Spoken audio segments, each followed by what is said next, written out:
Hello and welcome to our YouTube channel Navodaya classes 2020।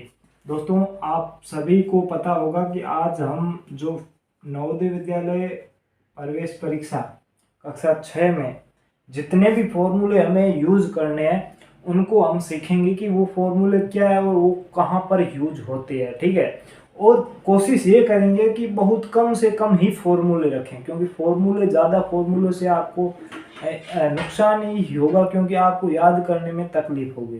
तो कम से कम फॉर्मूले रखेंगे और कम से कम फॉर्मूलों में भी आपका सारा चैप्टर क्लियर हो जाएगा। सभी प्रकार के वही फॉर्मूले रखेंगे जिससे पूरा मतलब कि एक चैप्टर में कौन सा ऐसा फॉर्मूला है जिससे सारे फॉर्मूले ही उनसे मतलब उस फॉर्मूले से सारे क्वेश्चन सोल्व हो जाते हैं। तो कम से कम फॉर्मूले यूज करेंगे और आपको सारे जिससे मतलब कि सभी प्रकार के क्वेश्चन सोल्व हो जाएंगे। ठीक है।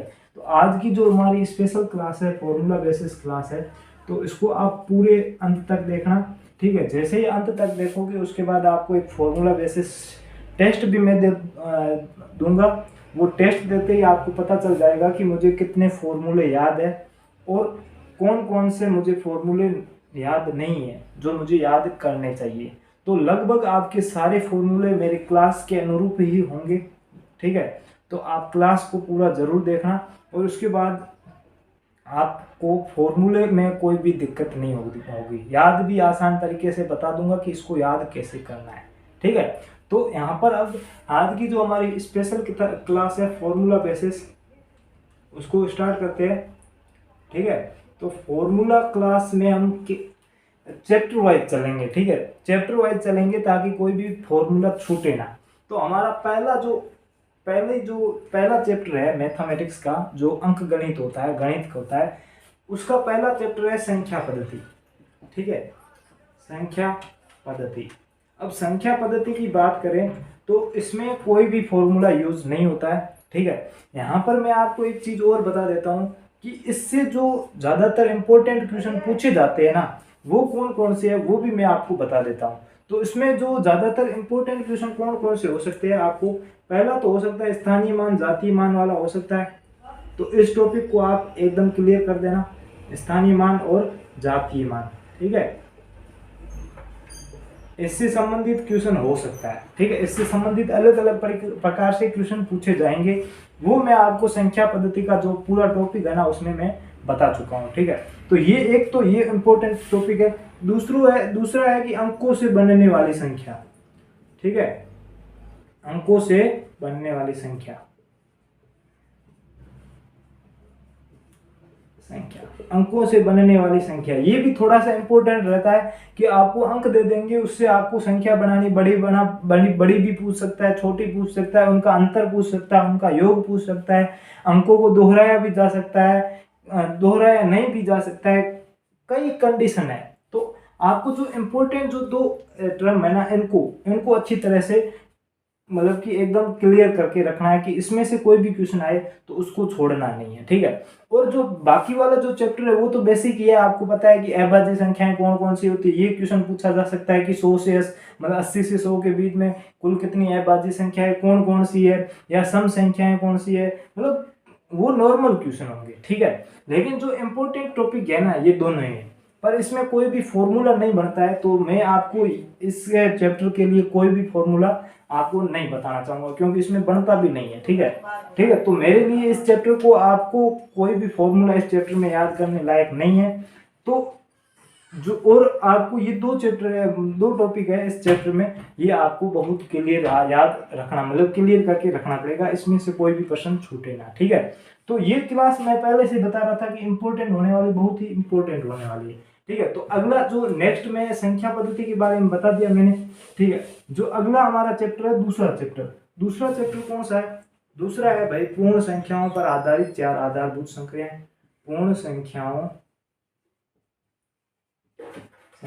पर आधारित चार आधारभूत संक्रियाएं। ठीक है। चार आधारभूत संक्रियाएं। तो ये मैं आपको कल इस चैप्टर के बारे में पूरा वीडियो बता दिया था।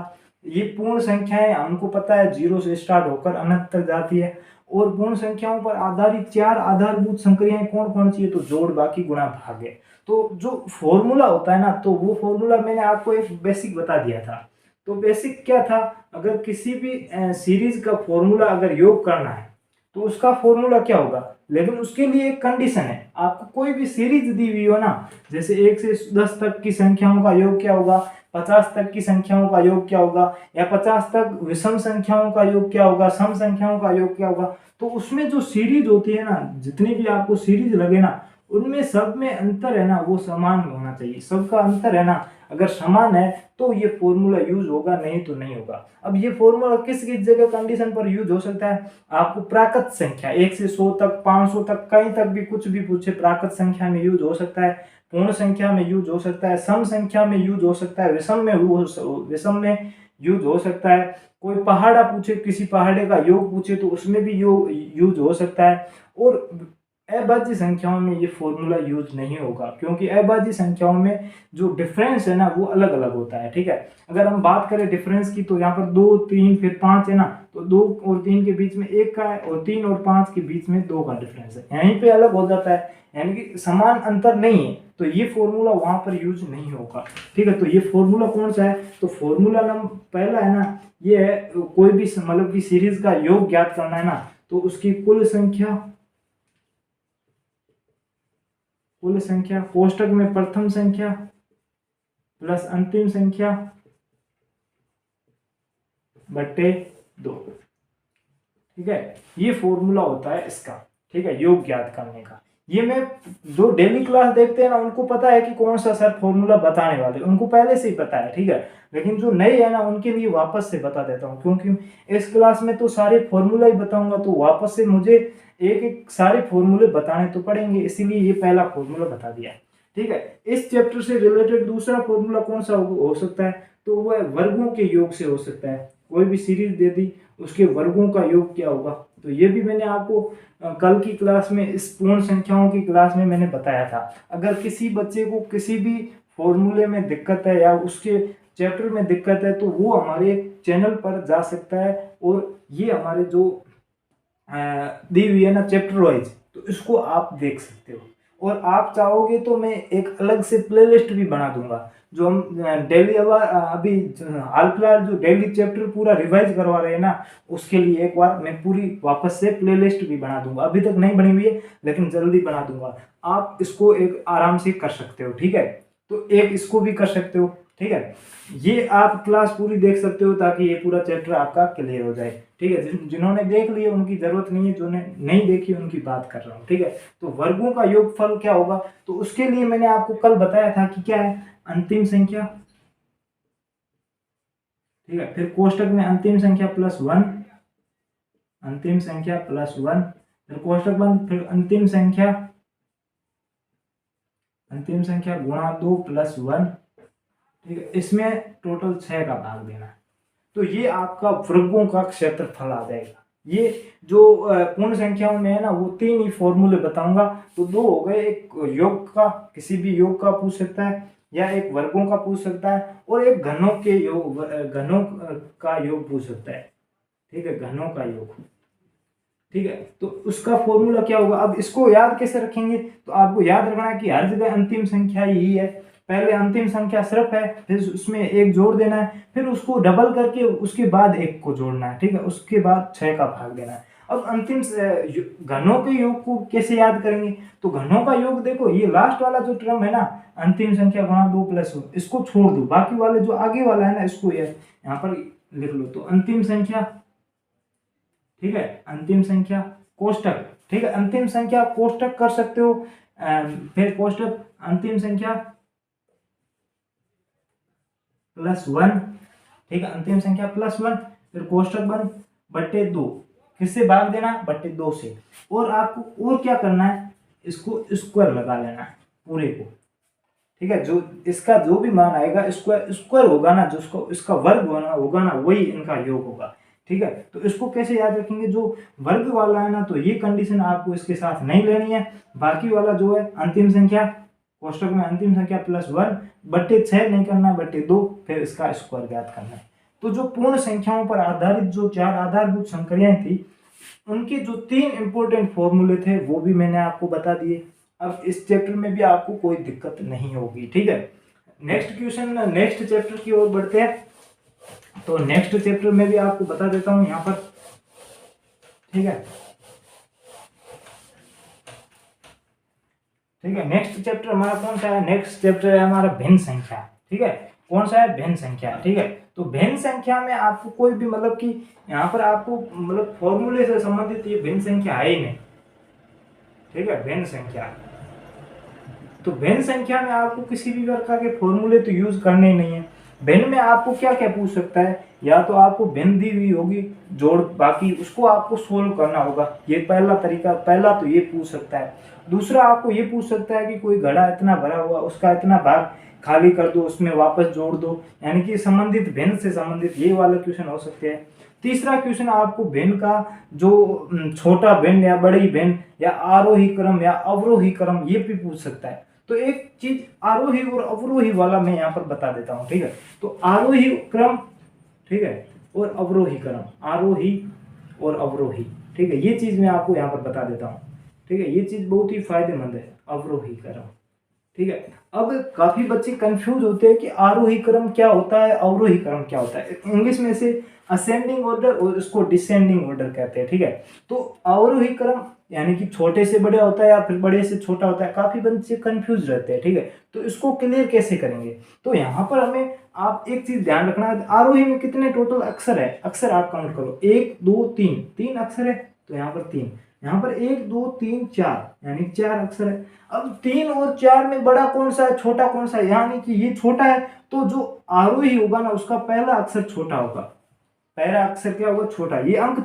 कम है, यानी कि 3 और 4 में छोटा 3 है, तो ये भी शुरू कहाँ से होगा? छोटे से शुरू होगा, छोटे से और बड़े की ओर जाएगा, ठीक है। तो 3 4 5 है। अब 4 और 3 में बड़ा 4 है, तो यानी कि अवरोही क्रम होगा, उसमें पहला वाला अंक होगा ना वो बड़ा होगा, उसके बाद वो छोटे की ओर जाएगा। तो मेरे हिसाब से आरोही और अवरोही क्रम में अब आपको कोई दिक्कत नहीं है। और ये ट्रिक ऐसी है कि आप कभी भूल भी नहीं पाओगे, क्योंकि एग्जाम में भी आप आरोही और अवरोही लिखकर उनके अंकों को गण सकते हो और उसके बाद असेंडिंग और डिसेंडिंग ऑर्डर ज्ञात कर सकते हो, ठीक है। बहुत ही इजी तरीके से बता रहा हूँ। आरोही और अवरोही क्रम है ना, वो अच्छी तरह से सीख लो, क्योंकि भिन्न संख्याओं में प्रश्न इसी प्रकार से होता है, ठीक है। आपको कोई भिन्नों की जोड़ बाकी दे सकता है, ठीक है। भिन्नों की कोई क्वेश्चन होगा जिसमें भी जोड़ बाकी होगी, लेकिन उसको तरीके से लिखा होगा, यानी कि घड़ा है या फिर एक मतलब कि खुर्सियां, इतनी खुर्सियां, उसके इतने बट्टे भाग को बेचा गया, फिर कितनी रही गई, ठीक है। ऐसे क्वेश्चन पूछे जा सकते हैं। या फिर आपको कोई भिन्न दे दी जाएगी, उसका आरोही अवरोही क्रम ज्ञात करना पड़ेगा, ठीक है। अब एक जो भिन्नों वाला चैप्टर है वो नेक्स्ट वीडियो में मैं लेकर आऊंगा, तो उसको भी पूरा देखना, ताकि जो आपका जो अवरोही आरोही क्रम कैसे ज्ञात करते हैं, ये तो हमने पता कर लिया कि बड़ी संख्या कौन सी, छोटी संख्या कौन सी, लेकिन हमें ये भी पता नहीं है कि कौन सी इनमें 4 संख्याएं दी हुई, इनमें बड़ी संख्या कौन सी है, छोटी संख्या कौन सी, तो हम ऑर्डर में कैसे ज्ञात करेंगे? तो इसके लिए आपको भिन्न संख्या वाला पूरा वीडियो है ना, वो कल मिल जाएगा, उसके लिए आपको पूरा देखना जरूर पड़ेगा, ठीक है। उसको पूरा देखोगे तो भिन्न संख्याओं वाला पूरा टॉपिक क्लियर हो जाएगा, ठीक है। अभी तो नॉर्मली मैं आपको फॉर्मूले या फिर जो कॉन्सेप्ट है उसको क्लियर करवा रहा हूँ, ठीक है। तो यहाँ पर देखते रहिएगा। अब यहाँ पर देखो, भिन्नों में कोई भी मतलब कि फॉर्मूला आपको यूज करने की जरूरत नहीं है। बहुत ही कम चैप्टर है जिनमें यूज करने की आवश्यकता पड़ती है, बाकी वालों में आवश्यकता नहीं पड़ती है, आप सीधे ही उनको सॉल्व कर सकते हो, ठीक है। अब भिन्न संख्या के बाद अगर अगले चैप्टर की बात करूं, तो अगला चैप्टर हमारा चौथा चैप्टर कौन सा है? दशमलव भिन्न की, दशमलव भिन्न। वैसे इस चैप्टर को पढ़ाने का कोई मतलब ही नहीं है, क्योंकि ये चैप्टर बहुत ही सरल है, बहुत ज्यादा सरल है। इसमें आपको दशमलव की जो जोड़ बाकी गुणा भाग यही पूछेगा, ठीक है। ज्यादातर जोड़ और गुणा पूछता है, ठीक है, भाग और बाकी कम पूछता है, ठीक है। भाग भी पूछ लेता है कई बार, आपको यहाँ पर 0.00064, फिर इसमें भाग देना है 0.008 का, तो ऐसे भाग भी पूछ सकता है, ठीक है। यहाँ पर मैं आंसर नहीं पूछ रहा हूँ कि इसका आंसर क्या होगा, ठीक है, लेकिन इस तरह से भाग भी पूछ सकता है, जोड़ भी पूछ सकता है, गुणा भी पूछ सकता है। तो इसमें हमें कोई भी फॉर्मूले की आवश्यकता ही नहीं पड़ती है, तो 10 अब अभी तक हमने टोटल 4 चैप्टर की है, 4 में से 3 चैप्टर ऐसे है जिनमें फॉर्मूले की आवश्यकता ही नहीं पड़ी। कौन कौन से है? संख्या पद्धति में फॉर्मूले की आवश्यकता नहीं है, ठीक है। एक पूर्ण संख्याओं वालों में था, उसमें सिर्फ 3 फॉर्मूले मैंने यूज किए थे। तो मैं आपको टोटल भी बताऊंगा कि अभी तक हमने टोटल 3 फॉर्मूले ही यूज किए, और टोटल जितने भी चैप्टर है उसमें भी हम कितने फॉर्मूले यूज करेंगे वो भी मैं यहाँ पर लास्ट टाइम जोड़कर भी बता दूंगा। हमारे टोटल फॉर्मूले भी इतने ही हैं, उनमें हमारा काम चल रहा है तो हम आगे क्यों जाए भाई। दूसरे फॉर्मूले याद करने में कोई दिक्कत नहीं है, पर आगे जाकर हमें वो भूल जाए फिर फॉर्मूले पर निर्भर रहना ये भी अच्छी बात नहीं है। हमें पता होना चाहिए कि इसको कैसे करना है, तो हम आसानी से कर सकते हैं, ठीक है। तो 10 में फॉर्मूले की कोई जरूरत नहीं है, ठीक है। अब नेक्स्ट अगर चैप्टर करें, नेक्स्ट चैप्टर में आपको थोड़ा सा फॉर्मूलों की जरूरत पड़ेगी। वो चैप्टर कौन सा है? वो चैप्टर है आपका एलसीएम और एचसीएफ वाला, ठीक है। तो एलसीएम और एचसीएफ में आपको फॉर्मूलों की जरूरत पड़ेगी। वो फॉर्मूले कौन कौन से होंगे वो भी मैं आपको बता दूंगा, ठीक है। तो यहाँ पर देखिएगा 5वां जो चैप्टर है हमारा एलसीएम एंड एचसीएफ, ठीक है। एलसीएम एंड एचसीएफ का इसमें कौन कौन से फॉर्मूलों की जरूरत पड़ सकती है? तो पहला नंबर आपको एक इक्वेशन पता होगी, पहली संख्या इनटू दूसरी संख्या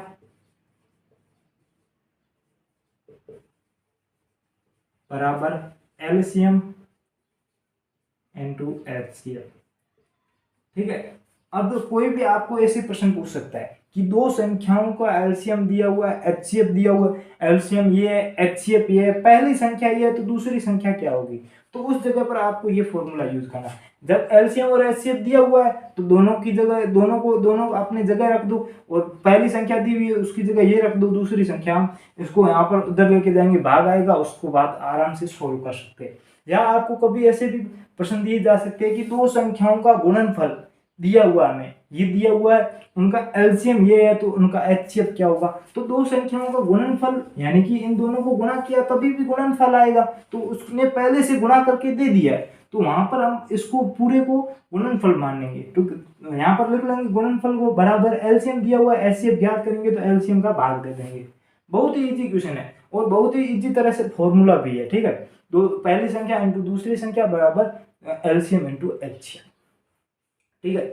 दूसरा मैं आपको बताऊं तो दूसरा हमारा जो साधारण भिन्न आता है ना, साधारण भिन्न का एलसीएम और एचसीएफ पूछ सकता है, ठीक है। साधारण जो भिन्न होती है ना, भिन्न जो हमने पिछले चैप्टर में भिन्नों की बात की थी ना, तो हमें भिन्नों का एलसीएम और एचसीएफ भी पूछ सकता है, ठीक है। तो भिन्नों के एलसीएम और एचसीएफ को हम कैसे करेंगे उसको भी मैं आपको बता देता हूं। तो भिन्नों का पहले हम ज्ञात करेंगे एलसीएम, ठीक है, भिन्नों का एलसीएम। अब इसको कैसे ज्ञात करना मैं आपको यहाँ पर बता देता हूँ, ठीक है। तो यहाँ पर एक चीज आपको याद भी अच्छी तरह से हो जाएगा और आपको आराम से इसको मतलब कि याद अच्छी तरह से कर लोगे, ठीक है। और फॉर्मूला बहुत इजी है, इसको तरीका याद रहना चाहिए। यहाँ पर क्या दिया हुआ है? भिन्न एलसीएम दिया हुआ है। अब यहाँ पर देखो भिन्न में क्या होता है, भिन्न 7/8 होता है, यानी कि ऊपर वाला अंश होता है और नीचे वाला हर होता है, ठीक है। तो हमें ऊपर वाले और नीचे वालों अंश का क्या निकालना पड़ेगा और हर का क्या निकालना पड़ेगा। तो यहाँ पर देखो ये अंश है, तो यहाँ पर अंशों का बटे हरों का ये तो सेम ही रहेगा, अंशों का बटे हरों का। अब निकालना क्या है अंशों का?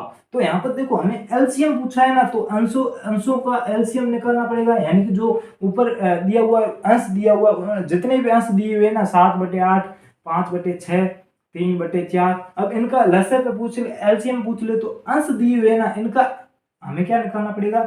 एलसीएम निकालना पड़ेगा। और जो हर बच गए ना उसका हमें एचसीएफ निकालना पड़ेगा। क्या निकालना पड़ेगा? एचसीएफ। बहुत ही सरल प्रश्न है, जो पूछ रहा है वो ऊपर आएगा, जो नहीं पूछ मतलब जिसका पूछ रहा है ना वो ऊपर आएगा, बस आपको यही ध्यान रखना है, ठीक है। जो पूछ रहा है वह ऊपर आएगा और जो नहीं पूछ रहा है वो नीचे आ जाएगा, ठीक है। अब यहाँ पर देखो तीसरा जो भिन्नों का एचसीएफ ये आपको पूछ सकता है। तो यहाँ पर देखो हमें एचसीएफ पूछा है तो अंशों का एचसीएफ आ जाएगा, ठीक है। जिसका पूछा है अंशों का वही ज्ञात करना है, अंशों का एचसीएफ बटे हरों का एलसीएम। ठीक, एक चीज आपको ध्यान रखनी है, जो चीज पूछी है ना वो आपको अंशों की ज्ञात करनी। अंश दिए हुए है ना ऊपर वाले, उसको जो हमने एलसीएम पूछा है तो ऊपर वालों का एलसीएम ज्ञात करो, नीचे वाले बाद में एचसीएफ ज्ञात करेंगे। अगर एचसीएफ पूछा है तो ऊपर वालों का एचसीएफ ज्ञात कर दो, नीचे वालों का एलसीएम ज्ञात कर दो, तो आराम से हम इसको भी कर सकते हैं। ठीक है, तो अभी तक हमने किसने 5 चैप्टर किए, उसमें एक दूसरे चैप्टर में 3 फॉर्मूले यूज किए थे और 5वें चैप्टर में भी 3 फॉर्मूले यूज किए, तो टोटल अभी तक हमने 6 फॉर्मूले यूज किए। तो मैं इसको अभी मिटा देता हूँ। ठीक है, अगला देखते हैं। ठीक है, काफी ऐसे चैप्टर है जिसमें फॉर्मूले यूज करने की कोई आवश्यकता ही नहीं है। ठीक है, फिर भी आप लोग बहुत ही ज्यादा कह रहे थे सर फॉर्मूले फॉर्मूले हमें याद नहीं होते, टेस्ट लीजिए उनका ताकि आराम से याद हो जाए, इसीलिए टेस्ट क्लास ले रहा हूँ बस, ओनली फॉर। अब यहाँ पर देखो ये 3 चीजें आपको मैंने बता दी, एलसीएम और एचसीएफ की। अब यहाँ पर अगला जो चैप्टर है हमारा, अगला चैप्टर क्या है, उसको भी वर्गमूल आपका आएगा नहीं। ठीक है, और उसके बाद अगला आगे सीधे अगर अगले चैप्टर की बात करें तो अगला चैप्टर है आपका, अगले चैप्टर में भी आपका कोई फॉर्मूला यूज नहीं करना पड़ेगा। अगला अब तक ये 6ठा चैप्टर है हमारा। ठीक है, तो 6ठे चैप्टर में हमारा क्या होगा, तो यहाँ पर देखो सन्निकट मान,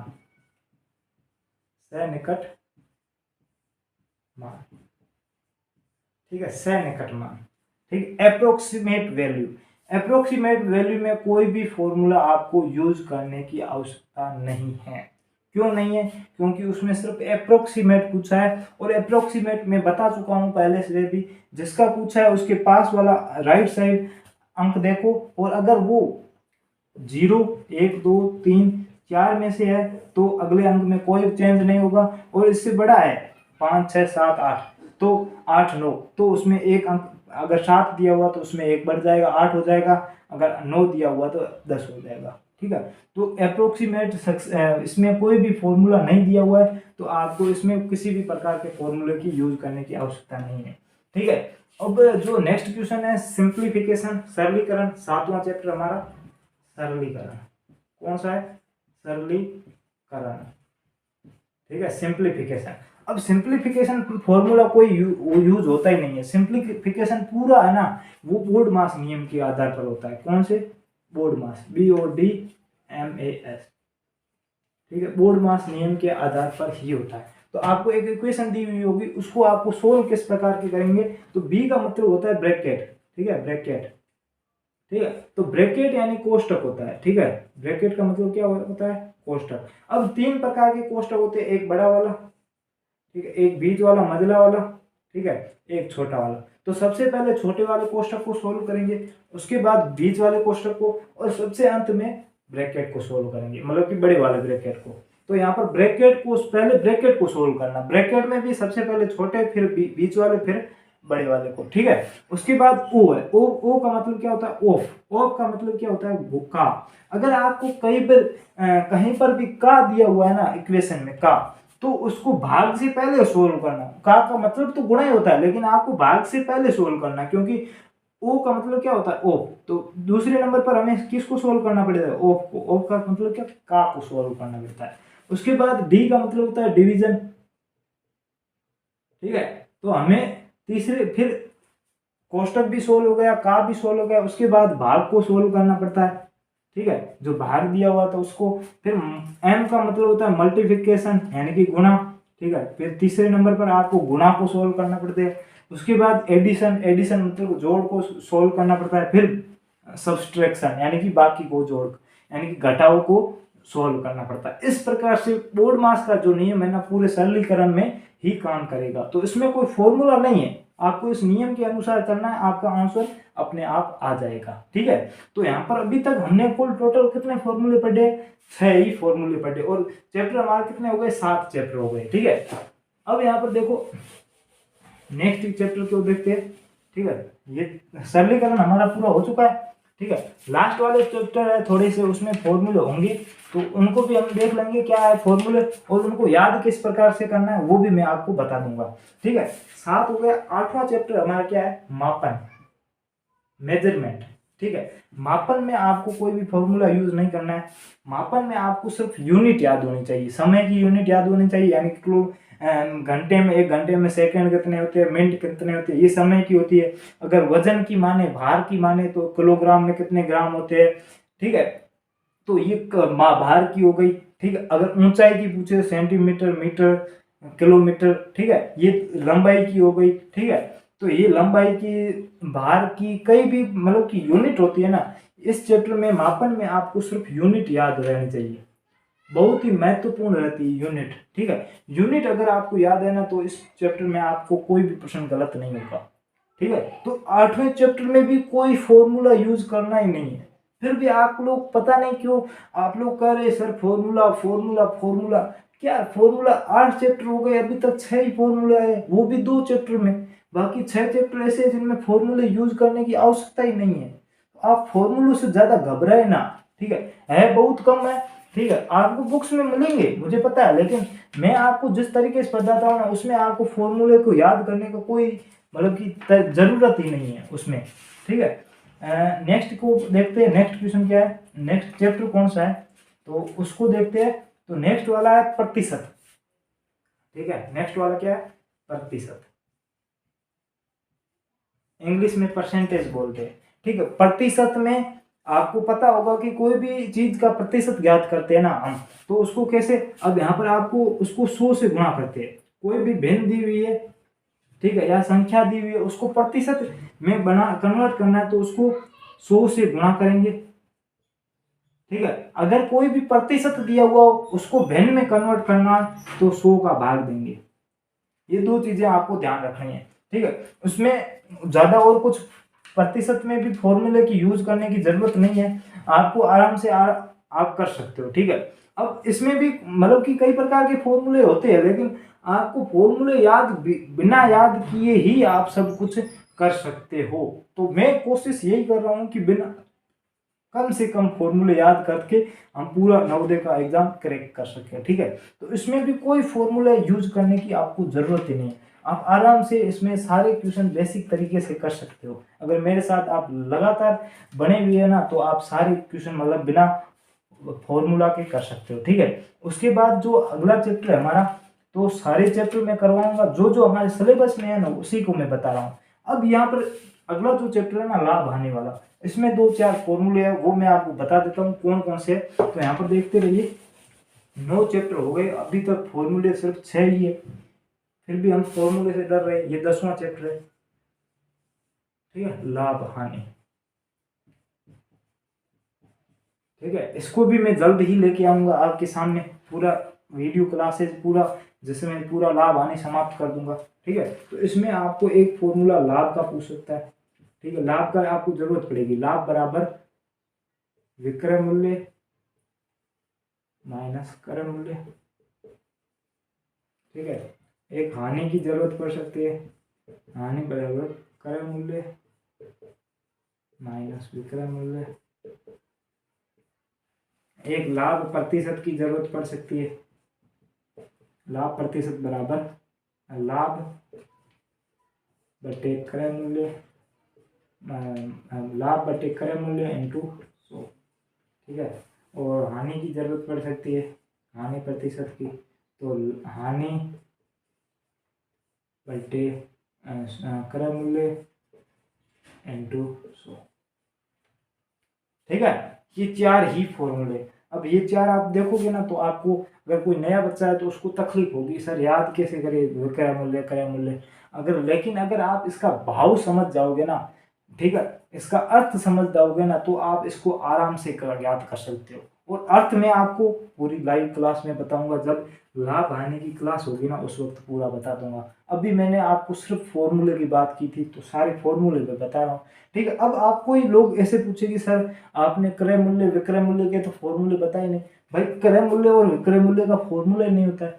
जो अगर आप live class daily math test में समझा रहा हूँ ना उसमें मैं क्रय मूल्य भी ज्ञात करना बता रहा हूँ, विक्रय मूल्य भी ज्ञात करना बता रहा हूँ, विदाउट फॉर्मूला। कोई फॉर्मूला नहीं है, बिना फॉर्मूले के याद करना बता रहा हूँ। और अगर आपको फॉर्मूले की जरूरत पड़ रही है ना तो आप इससे भी ज्ञात कर सकते हैं, ये लाभ हानि दिया हुआ ना, इससे भी क्रय मूल्य विक्रय मूल्य ज्ञात कर सकते हैं। कैसे करेंगे? अब लाभ है, लाभ की जगह अपन लाभ का फॉर्मूला भी यूज कर सकते हैं, विक्रय मूल्य माइनस क्रय मूल्य बटे क्रय मूल्य इंटू 100। ये फॉर्मूला किसका हो गया? लाभ का हो गया। अब इसमें अगर विक्रय मूल्य का मान रखेंगे तो क्रय मूल्य तो आएगा ही आएगा। यानी कि क्रय मूल्य का आप इस तरह भी कर सकते हो, वो मैं तरीका दूसरा वाला बताता हूँ, उस तरह से भी ज्ञात कर सकते हो। वो दूसरा वाला तरीका और इस दोनों तरीके मैं आपको पूरी लाइव क्लास में बता दूंगा, ठीक है, किसी भी प्रकार की कोई दिक्कत नहीं है, ठीक है। तो बेसिक जो मेन आपके जो 4 फॉर्मूले ही होते हैं इसमें लाभ हानि में, वो आप आराम से याद कर सकते हो, ठीक है। ये हमारे इस लाभ हानि के पूरे चैप्टर, मतलब कि चैप्टर के पूरे 4 फॉर्मूले मैंने आपको बता दिए, ठीक है। 10 चैप्टर हो गए और 10 हमारे फॉर्मूले हो गए, ठीक है। तो इस हिसाब से 10-15 तो फॉर्मूले हर कोई याद रख सकता है, ठीक है। 10-15 तो फॉर्मूले हर कोई याद रख ही सकता है। अब आगे देखते हैं, कोई नहीं, आगे कितने फॉर्मूले बनते हैं टोटल, ठीक है। उसके बाद आप भी हंसोगे कि ये क्या है सर, आप लोगों ने तो मतलब कि बहुत ही कम फॉर्मूले बता दिए। भाई फॉर्मूले इतने ही यूज हो रहे हैं तो हम इतने ही बताएंगे, ठीक है, ज़्यादा आप पर क्यों प्रेशर डालें, ठीक है। तो अगला आपका जो चैप्टर रहेगा मेरे हिसाब से समय दूरी चाल वाला है। एक बार देख लेते हैं, हाँ बिल्कुल समय दूरी चाल वाला ही है। तो यहाँ पर देखिएगा हमारा 11वां चैप्टर है ना, समय दूरी और चाल, समय दूरी और चाल, ठीक है। समय दूरी और चाल का फॉर्मूला, ठीक है। तो इसमें एक तो आप मेन फॉर्मूला याद रख लेना, दूरी का फॉर्मूला क्या होता है, चाल को और समय को गुणा कर लो, चाल गुणा समय, ये एक फॉर्मूला होता है, ठीक है। ये मेन जो एक ही फॉर्मूला है। अगर आपको ये फॉर्मूला पता है ना तो बाकी समय और चाल के और समय के आप फॉर्मूले ज्ञात कर सकते हो। और ज्ञात कैसे करेंगे हम बता सकते हैं, मैं अभी बता सकता हूँ। अगर हमें समय क्या ज्ञात करना तो समय को इस साइड रहने दो, ठीक है, और चाल को इधर गुणा में इधर आते ही भाग में हो जाएगा, तो दूरी बटे चाल बराबर समय, दूरी बटे चाल, चाल बराबर फॉर्मूला क्या होगा, समय का। इसको याद करने की जरूरत नहीं है। अगर चाल की बात करें तो चाल का क्या होगा, दूरी यहाँ पर है ही बटे यहाँ पर समय, गुणा में इधर आते ही भाग में हो जाएगा, तो दूरी बटे समय ये। लेकिन हमें दूसरे जो नीचे वाले दो है ना, इनको याद रखने की कोई जरूरत नहीं है, ठीक है। अगर याद है तो अच्छी बात है, पर याद रखने की कोई जरूरत भी नहीं है। अगर ये फॉर्मूला हमें याद है ना तो हम दूसरे वाले दोनों आराम से ज्ञात कर सकते हैं, ठीक है। एक और फॉर्मूला आपको बता सकता हूँ, ठीक है, वो फॉर्मूला नहीं है, ऐसे ही आपको, अगर आपको कभी भी एक ट्रेन गाड़ी है और उसको एक पुल से पार करना है, ये टाइप है। वैसे मैं समय दूरी पढ़ा चुका हूँ, उसमें मैंने बता दिया है कि जो पुल वाला और रेलगाड़ी वाला दोनों की जब दूरी दी हुई है ना, जब रेलगाड़ी 100-150 मीटर है और पुल 200 मीटर है, तो पार करेगा तो कितना टाइम लगेगा, तो दूरी होगी ना, तो दूरी वो दोनों की एड होगी, तो यहाँ पर 350 दूरी होगी। टोटल दूरी कितनी होगी, 350 मीटर होगी। तो यहाँ पर एक चीज आपको ध्यान रखनी पड़ेगी, ये दूरी वाला हो गया, ठीक है। एक और चीज मैं आपको बता देता हूँ यहाँ पर, ठीक है, वो भी आपको बहुत काम आएगा, फॉर्मूला नहीं है, ठीक है, वो फॉर्मूला नहीं है, ठीक है। ये चीज क्या है कि आपको किलोमीटर प्रति घंटा चाल होती है ना, चाल, तो वो किलोमीटर प्रति घंटा या फिर मीटर प्रति सेकंड में रहती है। किस में रहती है भाई, किलोमीटर प्रति घंटा या फिर मीटर प्रति सेकंड में रहती है। अब हमें कई बार क्या दिया होता है कि किलोमीटर प्रति घंटा दिया हुआ होता है, हमें पूछ लेता है कि मीटर प्रति सेकंड क्या होगा, तो हमें एक चीज पता है, या तो 18/5 से गुणा करने या फिर 5/18 से गुणा करनी है। वो मैं बेसिक तरीका बता चुका हूँ कि क्यों गुणा करनी है 5/18 और 18/5 से, तो वो आप इस पूरी जो लाइव क्लास थी ना उसमें जाकर देख सकते हैं, क्यों गुणा करनी वो मैंने बता दिया है, ठीक है।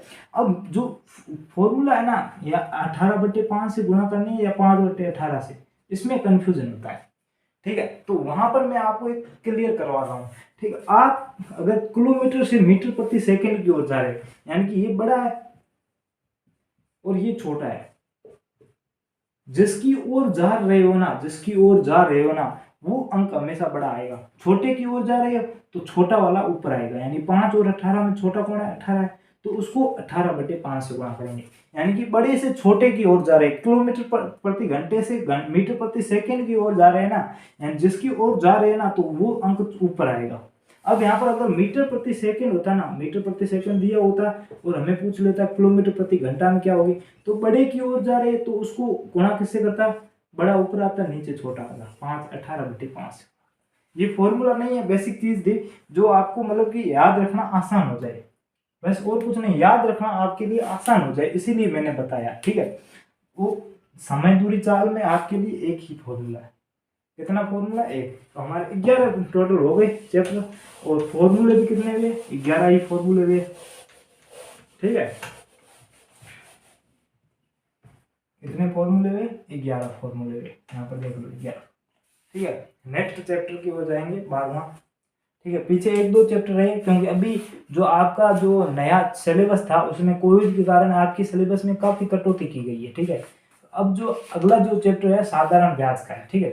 साधारण ब्याज के कई फॉर्मूले, दर का अलग होगा, समय का अलग होगा, मूलधन का अलग होगा, तो वहां पर हमें किसी का याद नहीं रखना है, सिर्फ मैं 2 बताऊंगा फॉर्मूले साधारण ब्याज के, उसी से आपका पूरा काम हो जाएगा।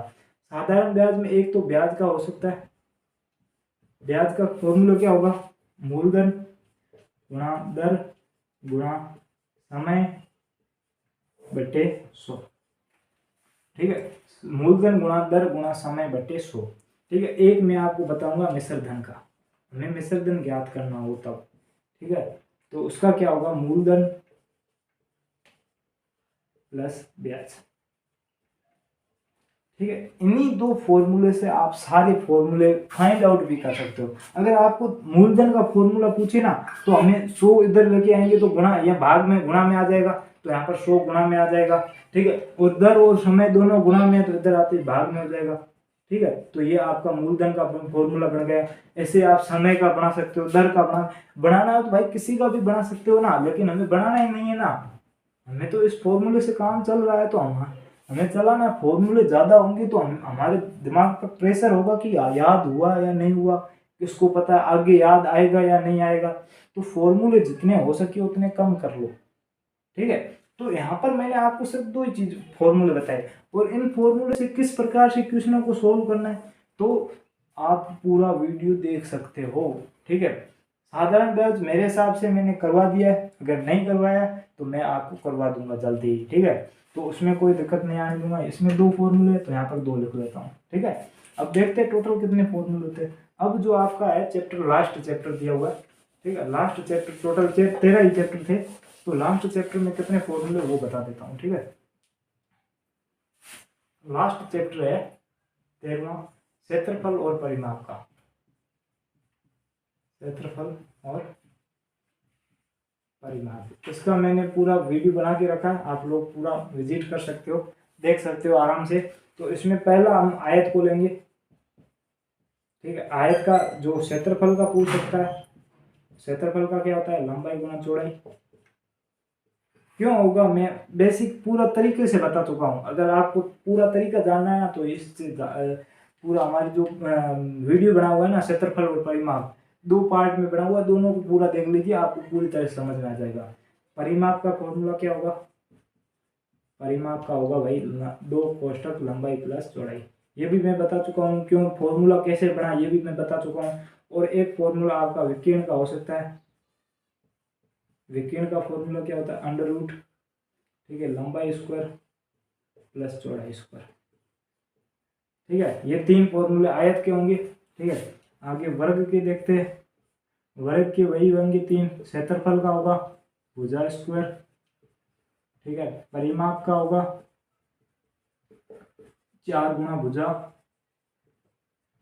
ठीक है। विकीर्ण का होगा अंडर रूट 2 भुजा अंडर रूट 2, ठीक है, भुजा अंडर रूट 2, ठीक है। इसको वापस से लिख लेता हूँ, भुजा अंडर रूट 2, ठीक है।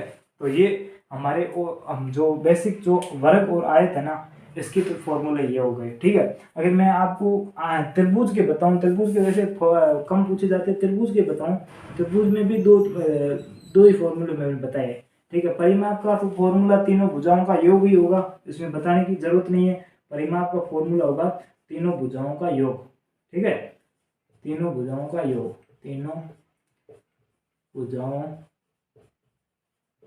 का योग, ठीक है, तीनों भुजाओं का योग, परिमाप का फॉर्मूला योग का। अब क्षेत्रफल में आपको दो प्रकार के त्रिभुज मिल सकते हैं, ठीक है, किस हिसाब से मिलेंगे, एक तो आपको समकोण त्रिभुज मिल सकता है, ठीक है, इस प्रकार से, ठीक है, दूसरा आपको भुजाओं का ही अलग अलग प्रकार के फॉर्मूले मिल सकते हैं। तो अगर समकोण त्रिभुज मिले तो उसका क्षेत्रफल का फॉर्मूला क्या होता है, 1/2 गुणा भुजा, सॉरी, आधार इंटू ऊंचाई, आधार इंटू ऊंचाई,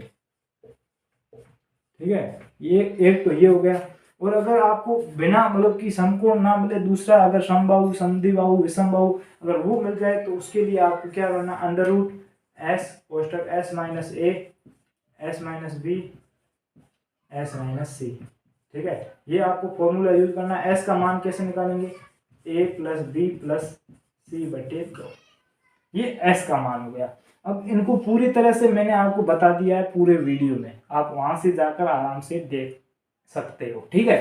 तो अब यहाँ पर हमारे इस चैप्टर के कितने हो गए, 1 2 3 4 5 6, 6 और 7 8 और 9, इस चैप्टर से हो गए भाई साहब 9 फॉर्मूले इस चैप्टर में, ठीक है। तो यहाँ पर हमने इस चैप्टर से भी देख लिए, ठीक है, कितने फॉर्मूले होंगे। तो हमारा जो चैप्टर 13 चैप्टर था पूरा हो चुका है, ठीक है, 13वां चैप्टर जो था वो पूरा हो चुका है। अब हम देख लेते हैं कि टोटल हमने फॉर्मूले ही कितने यूज किए। आपको हंसी आएगी भाई, इतने ही फॉर्मूले थे, हम तो इतने दिन से इतने मतलब ऐसे ही टेंशन ले रहे थे। तो यहाँ पर देखो 9 और 1 10, 10 और यहाँ पर 10 हो गए, ठीक है, 2 और 4 6, ठीक है, 3 और 3 6, तो 6 और 6 12, 12 और 10 22। भाई टोटल जो फॉर्मूले है ना वो 22 ही फॉर्मूले है। आप कॉपी में लिखोगे ना तो भी आपको आराम से याद हो जाएंगे 22 फॉर्मूले। नवोदय एग्जाम में आप 22 फॉर्मूले यूज करके नवोदय को क्रैक कर सकते हो आराम से, किसी भी प्रकार की कोई दिक्कत नहीं होगी। और जो फॉर्मूले की रही बात, इनको अगर मैं टॉपिक वाइज चैप्टर वाइज आपके वीडियोस ला रहा हूँ डेली, ठीक है, तो उसमें आपको पूरा योगदान देना होगा, आपको टाइम निकाल के पूरा वीडियो देखना होगा ताकि आपका पूरा चैप्टर क्लियर हो सके, ठीक है। और आप नहीं देखोगे तो भाई साहब मैं नहीं गारंटी नहीं लेता हूँ कि आपका भाई टॉपिक क्लियर हुआ या नहीं हुआ। अगर आप डेली जुड़े हो और पूरे एक्टिव रहकर क्लास देख रहे हो ना तो आपका पूरा टॉपिक क्लियर हो जाएगा, ये गारंटी मेरी है। भाई आप वीडियो देख चलाकर सर में अटेंड हो गया लेकिन आप क्लास देख ही नहीं रहे हो तो वहां पर भी मेरी कोई गारंटी नहीं है, ठीक है। अगर आप एक्टिव रूप से पूरी तरह से क्लास देख रहे हो ना तो आपका चैप्टर मतलब कि पूरी तरह से क्लियर हो जाएगा, ये तो मैं आपको श्योर बता देता हूँ, ठीक है। तो बाकी मैंने काफ़ी वीडियो मतलब कि क्षेत्रफल परिमाप, जो संख्या पद्धति, पूर्ण संख्याएं, ये काफ़ी मैंने आपको वीडियो मतलब कि डाल के रखी है, तो इनको आप देखना जरूर। और इनके बाद आप जो नेक्स्ट है ना वीडियो जैसे ही आएगा ना चैप्टर वाइज उसमें आप पूरे जुड़ जाना ताकि आपको फायदा हो। और मैथ टेस्ट तो मैं डेली लेके आ रहा हूँ, 20 क्वेश्चन समझाता हूँ जो नवोदय विद्यालय के लिए इम्पोर्टेंट रहते हैं। और आप अगर देखोगे ना तो बच्चे आप जो जुड़ते हैं ना उनको पता है बहुत ही ईजी क्वेश्चन होते हैं, वैसे ही आएंगे भाई, जो आपके सिलेबस के अनुसार है वो आपको ही पूछेंगे, बाहर किसी को नहीं पूछेंगे, ठीक है। तो आपको हाई लेवल की तैयारी नहीं करनी है, मैं बार बार यही बताता हूँ।